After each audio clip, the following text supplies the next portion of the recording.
All right, so welcome to geometry. First day of geometry. I threw some things up on the board. What did I put there? What do you see on this board? Okay, I heard someone say a plane. What else do you see? What are these called? You're welcome to type in the chat. Yep. Good guys from Live. Yes, those are points. So we decided that we've got a plane up here. We've got a collection of points. We have a, what would you call this? A line. Very good.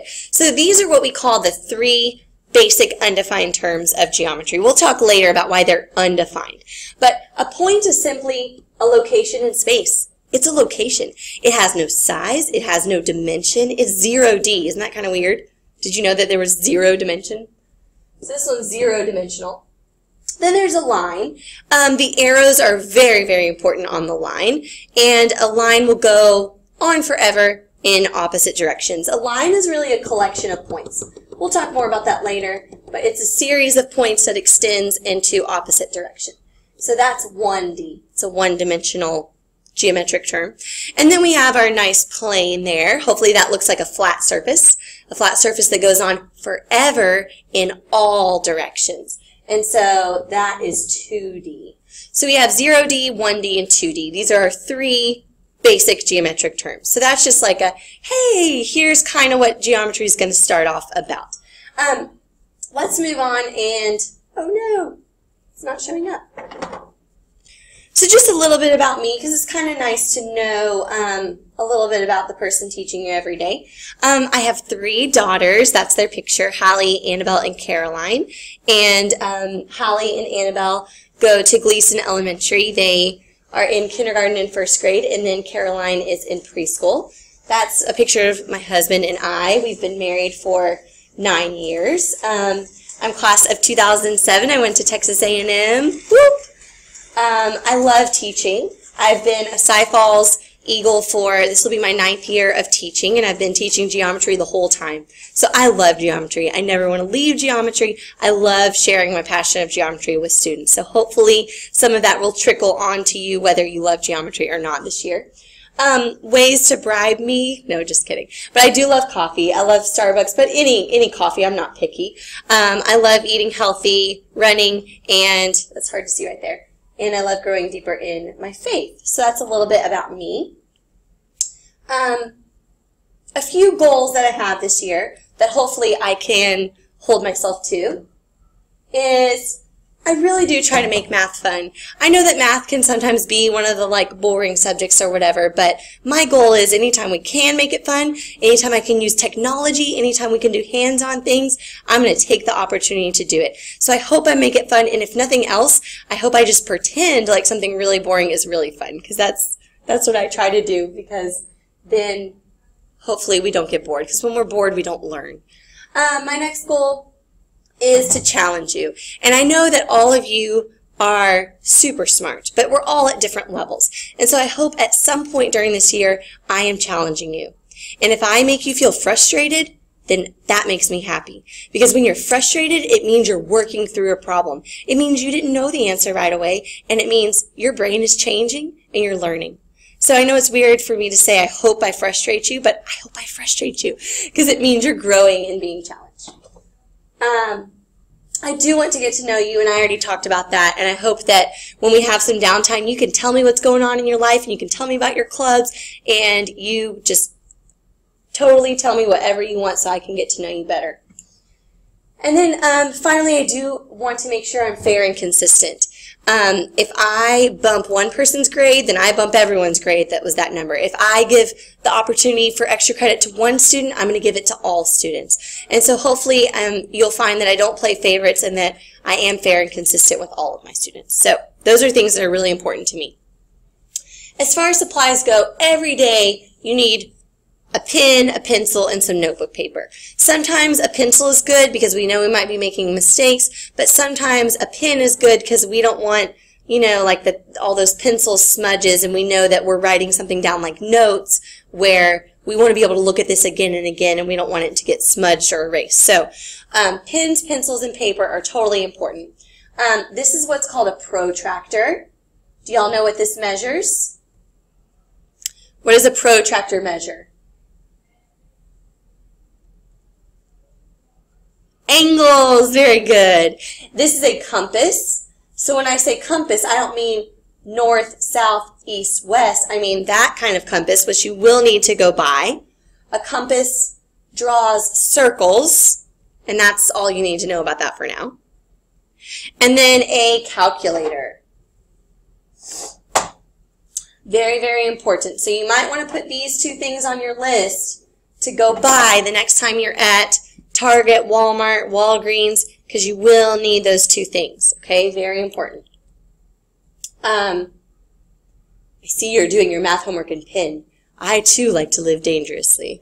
I don't really care if you do your homework in pen or pencil. Some teachers are really picky about that. I'm not picky about that at all.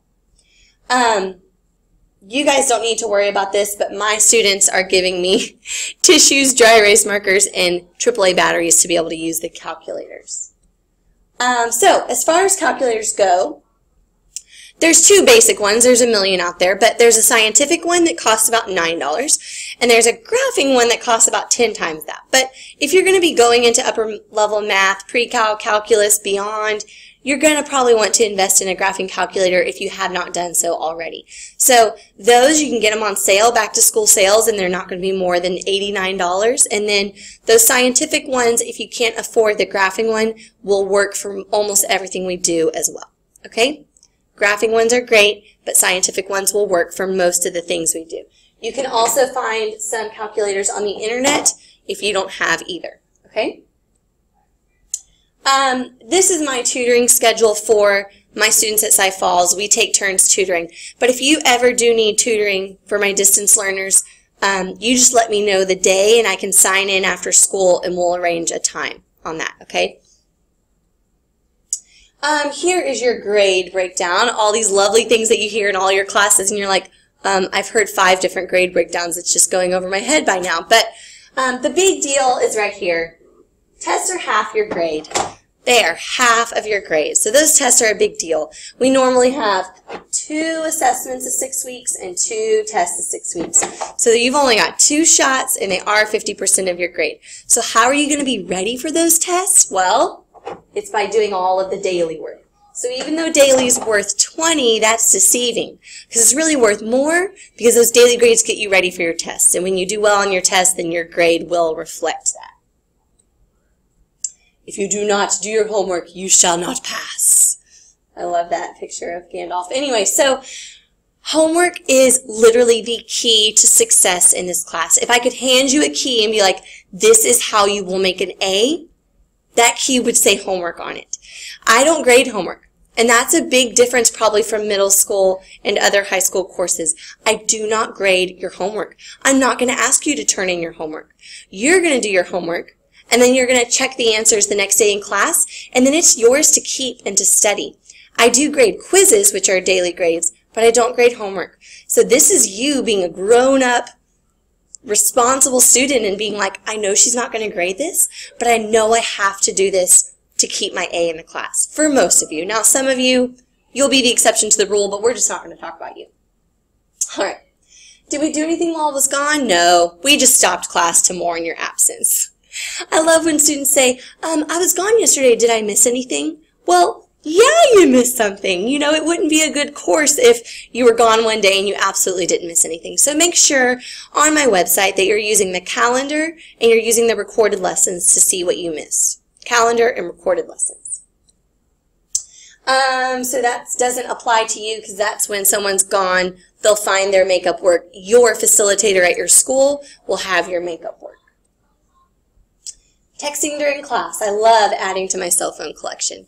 This again is probably for my students in class, but it's the expectation of you guys too that you will not have a cell phone out at all whatsoever in class, not even once, okay? So unless we're going to use it for instructional purposes, it's too easy to cheat with cell phones, it's too easy to get distracted with cell phones, so those are absolutely no tolerance, not allowed, unless we're using it for something.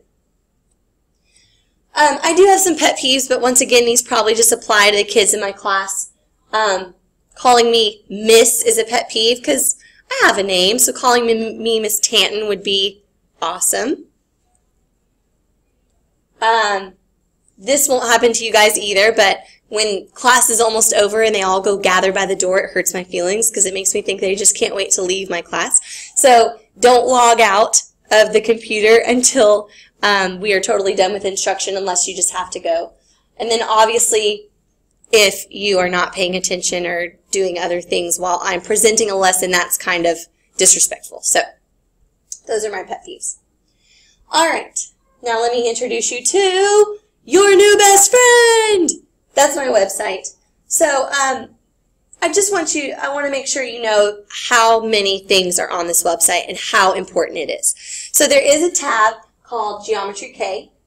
Oh, I can't click it. That's not the live website. But it has recorded lessons. It might have homework help if I can get my act together and make some homework help videos. It has the calendar with every single worksheet we will ever do. There's a link on there. So my website's really important. You need to go home and you need to bookmark it, or bookmark it in your cell phone or your tablet or whatever you have, because you'll be going there a lot. So today we're going to work on something called basic terms. I probably might just give you the terms because of the time issue, but your only homework tonight is to study your new vocab, to study your basic terms, and then you are either given a syllabus by your facilitator, or maybe you decided with your facilitator that you would print it out yourself. But this is what my syllabus looks like, and you need to make sure you read it and that you and your parents sign the bottom of that, okay? So that's really important that you read the syllabus, that you sign the bottom, and there's things on there like your parents need to take a parent survey, like you took a student survey. And you can sign up for my Remind 101 with important reminders, and you can follow me on Twitter, all that good stuff. So that's my syllabus. This is the basic terms. Yep, that's what this looks like. Basic geometric terms. And that's what we're going to go over next. Okay? So let's talk a little bit about geometry, since we haven't really done that yet today. This is Euclid. Everyone say, hi, Euclid. Hi, Euclid. He's the founder of the geometry that we are studying. Yeah. So he lived about 2,300 years ago. He wrote a book called Elements, and it's all about geometry and postulates and theorems and conjectures about geometry. And so the geometry we study today in this class is called Euclidean geometry. Say it. Say it out loud. Euclidean geometry. So, did you know that there's other geometries out there? There's spherical geometry, there's taxicab geometry. There are other geometries out there, but in this class, we're studying Euclidean geometry. Do they have his book in the library? I don't know.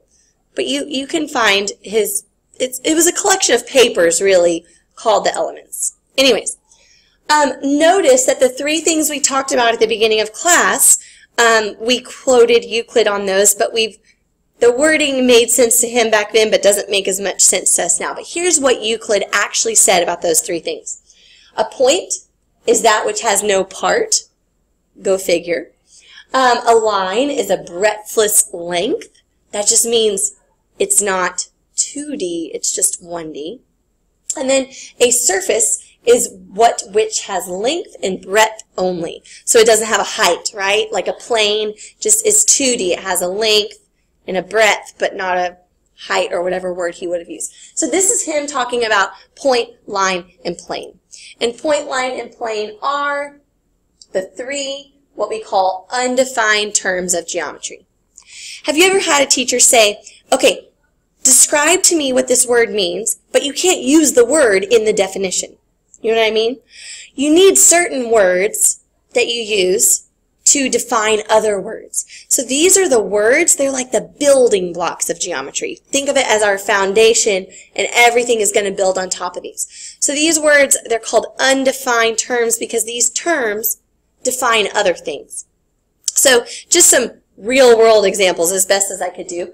A point is that raindrop right there. It's kind of representative of a point. A line would be the edge of that railroad track going on for a long time, although it doesn't go on forever. And then the plane could be just the surface of your desk. It wouldn't be your whole desk, but obviously the surface of your desk. So these are what we call the undefined terms. All right. So what we're going to do next, and I know you can't read that, is I'm going to give you a word bank. And I need you to have this out in front of you, basic geometric terms, and I need you to use pencil. I hardly ever ask you to use pencil, but you might get some of these wrong, so I want you to start off with pencil. Yes. Okay. So, here is your word bank, and I'm going to give you a few minutes to read the definitions. These are out of order. I want you to try to match the words with the definitions. That's my sneaky way of making you read all the definitions on here without me reading them to you. That's my sneaky way, okay? So I'm going to give you a few minutes to do that. All right, guys, here is the answers to your basic geometric terms. Make sure if you got one wrong that you erase it and you change it because you do not want to study the wrong word. So make sure that you are putting these into this document, and you start to study them, start to get to know them. Make note cards or flashcards. Bring it with you. Like I said, while you're eating dinner, you can just skim it. You can go to Quizlet and make flashcards on Quizlet. Oh, good question. Don't fill out the notation column yet. Don't fill out the notation column because we're going to start that tomorrow. I will tell you the notation of all those terms, which is muy importante. Very important. So just put your answers and start to look at those tonight.